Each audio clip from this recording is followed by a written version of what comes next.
vidéo. Aujourd'hui, je vais faire une vidéo sur le docteur Li Wenliang.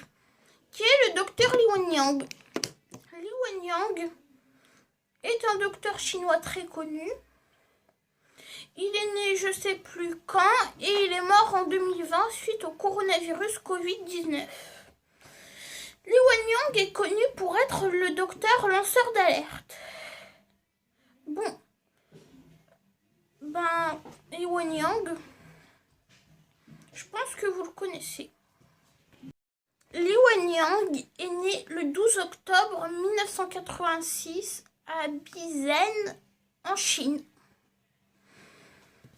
30 décembre, Li Wenliang a prévenu ses amis qu'un nouveau virus se propage à Wuhan et qui ressemble vraiment au SARS-CoV.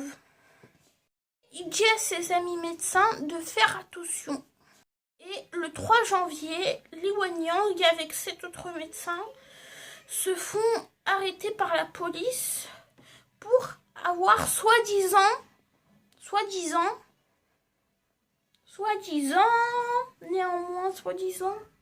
bon ok, j'arrête, soi-disant de publier des fausses informations officielles. Alors que le coronavirus commençait à se propager dans la ville de Wuhan, le foyer de la pandémie. Maintenant. Et les autorités lui font signer un papier pour dire « Vous avez publié des informations non officielles, vous comprenez ?» Et Li Wenliang a écrit « Oui, je comprends. » Et maintenant, il va retourner dans son hôpital de Wuhan. Et puis, il va étudier l'œil de d'une femme, sans savoir qu'elle était atteinte du coronavirus 2019 nCoV, anciennement appelé comme ça, qui avait que touché pour l'instant la Chine et la Thaïlande. En tout cas, après cette lettre, Li Wenliang a compris que sa vie avait basculé à tout jamais. Li Wenliang a attrapé le coronavirus le 7 janvier et il est mort le 7 février 2020 à cause de ça. Ryan, qu'est-ce qui se serait passé si on l'avait tous écouté? Si les autorités auraient écouté Li Wenliang, les médecins auraient cherché des personnes infectées et ils auraient déjà cherché à trouver un vaccin. Et ce n'est pas que ça, parce que Li Wenliang a aussi contaminé son fils de 4 ans, sa femme enceinte de 4 mois. Et avant son dernier souffle, Li Wenliang poste une vidéo où il montre sa carte d'identité. Aussi, excusez-moi, le docteur Li Wenliang, si on l'avait déjà écouté, j'ai déjà expliqué, mais on n'aurait pas eu des cas en France. Il n'y aurait pas eu des cas en Italie parce que le coronavirus, il touche plus le Royaume-Uni, la France, l'Italie, la Thaïlande, la Chine et l'Iran, et l'Égypte et l'Algérie.